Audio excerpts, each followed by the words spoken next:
Welcome back, our dear viewers. Health and Population Ministry spokesman Hossein Abdel Ghaffar said that the coronavirus and the vaccines remain the best form of protection against the virus, that unvaccinated people are at greater risk. To shed more light about the precautionary measures that we should be following and what precaution we should be following still in order to try to stay protected from the coronavirus. We are very much delighted to be joined here in the studio by our dear guest, Dr. Yasmin Abou Zeid, the Professor of Pharmaceutics and Director of the Nanotechnology Center, Helwan University. Good morning, Dr. Yasmin. Good morning. Dr. Yasmin, now we are witnessing new strains of the coronavirus. Can you tell us about these new strains? What are the new symptoms? What are the difference between the strains that we are having now than before?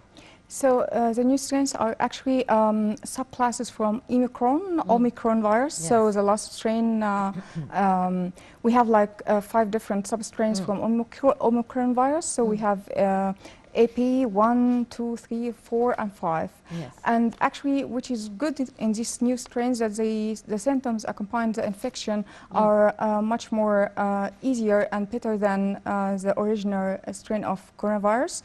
So just you have like sore throat, fever,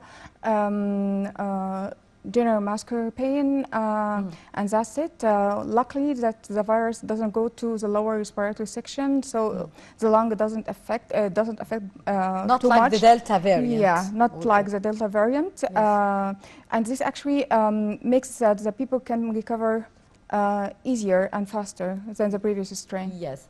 To what extent we are witnessing here a spread or an increase in the cases of the coronavirus or the Omicron? We have much rate of spread of the virus. So the infection now reaches up to 30% all over the world. This is actually like a specific issue for the new strains we facing right now. So they have much more spreading capability rather than the original one. Are we going to witness a new epidemic or lockdowns or a new pandemic situation like at the beginning of the cases during the Delta case? It's hard to answer this question because according to WHO, yeah, they confess that with the spreading rate is much higher, so we reach up to 30%, as I said before, but the symptoms are still mild. So the people actually doesn't go for severe cases, so they don't need to go for intensive care unit or so on. So until now, everything is fine and controlled, but this doesn't mean that the people should take it lightly. Yeah. So you need to announce about certain control measures. So like wearing masks, keep distance between between persons, and so on. Wash hands, especially because by washing hands you can avoid a lot of infections. Yes, that would bring me cleaning the surface as well. Yes. Should we still consider to a great extent the vaccination, as the Ministry of Health announced that the first precaution that we should be following is taking the vaccines? To what extent these vaccines are still effective to protect the people here from the new variant or from the COVID-19? Okay, according to the studies performed before, they actually find that people who are vaccinated are much less susceptible to the infection with the new strains of coronavirus than the people than unvaccinated people.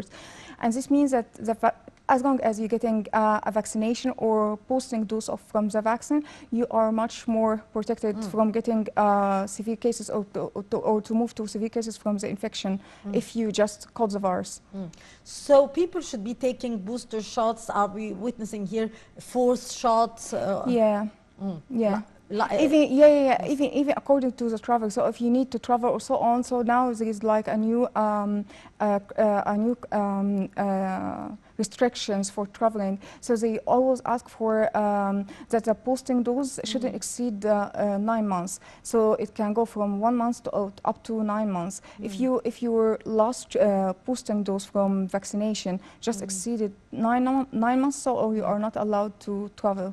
It means that the vaccination, getting vaccination or boosting dose of the vaccines are necessary all over the world to be protected from the infection. Yes. Dr. Yasmin, during the Delta variant, we used to see the decrease in numbers during the summer season, during the when the temperatures are quite high. Now, can we say that the virus with the Omicron is mutating and is increasing also with the high temperatures? So, it's not related to the temperature, it's related to the virus itself. Yes. Because even now we are at summertime and we're still facing the sixth peak of coronavirus or COVID-19. So the problem is not related to the environment condition, but it's rather related to the nature of the virus itself. Yes. So the virus, in order to keep or protect himself to stay in the life or in the environment, so they need to infect human bodies. But by infecting from person to person and new strains are generated, so it becomes much more weak. So than the original one. This is the most common cases for the virus, but on some rare cases, the virus mutated to more dangerous strains. But until now, Omicron substrains are still mild and they are not much danger for the people, so they are controlled so far. But we need to still to keep measure controls and follow measures control in order to avoid any actually pandemic issues in the future, because no one actually can expect this. Even WHO doesn't expect this. Indeed. What's the difference here, Dr. Yasmin, between the flu, the normal flu, and the Omicron or the coronavirus now, and how we could know that with these symptoms, with the sore throat, with some running nose or whatsoever, we are having flu or we are having COVID, or we should be following the precautionary measures both ways? Yeah, actually both ways we have to follow the control measures, but actually the symptoms are more risk-correlated. But in Omicron infection, substrains infections, you get severe sore throat pain and general muscular pain. Unfortunately, actually, with the new strains, you don't lose the sense of taste and smell. So they are still. But some do still lose the with the new taste. strains, they are not common. So might be minor people, but the common symptoms are very close to influenza or even common cold. But the major thing or the major differences is the severe sore throat in Omicron infections. Yes. Yes. Dr. Yasmin, also as a pharmacist, how we could be treated here, because during the Delta or at the beginning we used to follow certain protocols according to, of course, the prescription of the doctor after seeing the patient. But now I do hear that we just treat the symptoms.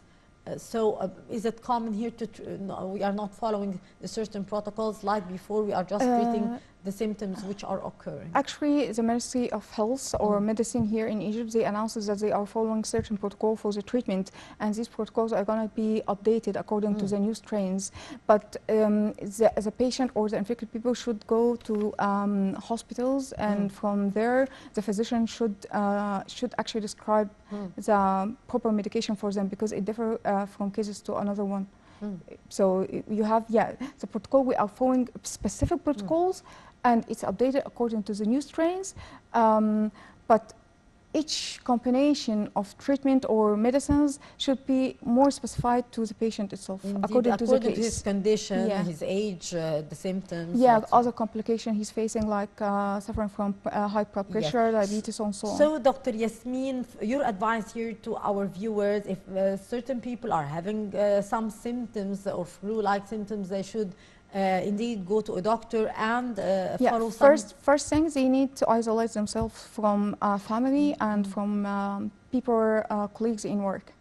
And if the symptoms increases, so they have to consult physicians, because you have like a couple of days to investigate if the symptoms could be managed by your immune system or not. So if your immune system couldn't manage the infection, so you have to consult a physician. Indeed. Your advice here to our viewers to try to protect themselves, of course, from flu or corona, because also we are witnessing some changes in the, if we are sitting inside in the ACs and we go outside, it's quite hot. So how we should be protecting ourselves from both the corona and the normal flu? First, you need to follow proper habits. So you need to eat healthy food, which is enriched with vegetables, minerals, vitamins, and you need to avoid junk food at all in order to boost your immune system to be function well. Of course, if nobody actually getting the boosting dose of vaccine, or the people who didn't even get the first dose of the vaccination, so they have to go and vaccinate themselves, because this is puts them in a better position and protect them from getting the infections. The other things that the people should wear masks, because now if you go through the street, down the street, you can find many people actually they are not wearing masks, yes, which is not good. Yes, that was my coming question, Dr. Yasmin. I feel that people are having loose attitude somehow, or they are much at ease, not like before. We used to see people abiding by the rules. They were taking precautionary measures. They were wearing masks. Now I'm seeing some people going to crowds, not wearing masks, not following the proper precautionary measures. So how do you handle the situation, and what's your advice to people here to protect themselves and the others around them? Just the media should announce continuously in a day that we are now at light condition from coronavirus infections, but this, in order to keep it light and restricted or even controlled, we need to follow up certain measures control, which is wearing masks, keep social distance between us. We have to eat healthy food. We have to sport, drink a lot of fluids. Keep a distance as well, because we don't keep this distance anymore like the beginning. So they have to follow all these measures controls, otherwise no one can expect how the virus will mutate in the future. So might be some mutation might be very dangerous and risky to the global anyway. So your advice here to the viewers, Dr. Yasmin, in order to continue their summer peacefully with no problems, with no infections, what is your advice here to our viewers? So I know that now at summer many people actually go to the beach. So just try to not stay in crowdness, because if you just double check any beaches in Egypt, you can find it crowded.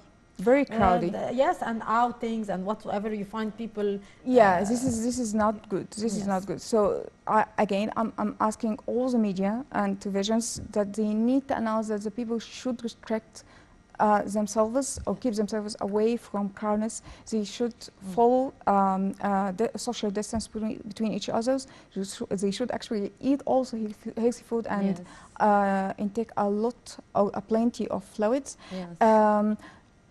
Once they feel any symptoms from headache, sore throat, fever, general muscular pains, they have to isolate themselves and wait for a couple of days if their immune system just managed to recover from these symptoms. So it's fine, it might be like influenza or so on.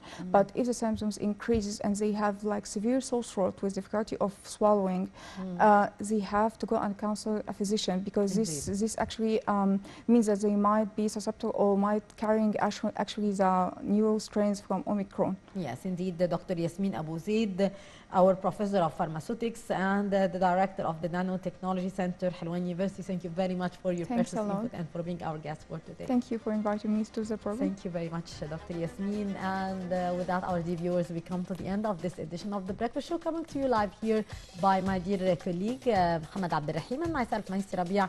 Till tomorrow with another quiz. Goodbye. Have a very good day.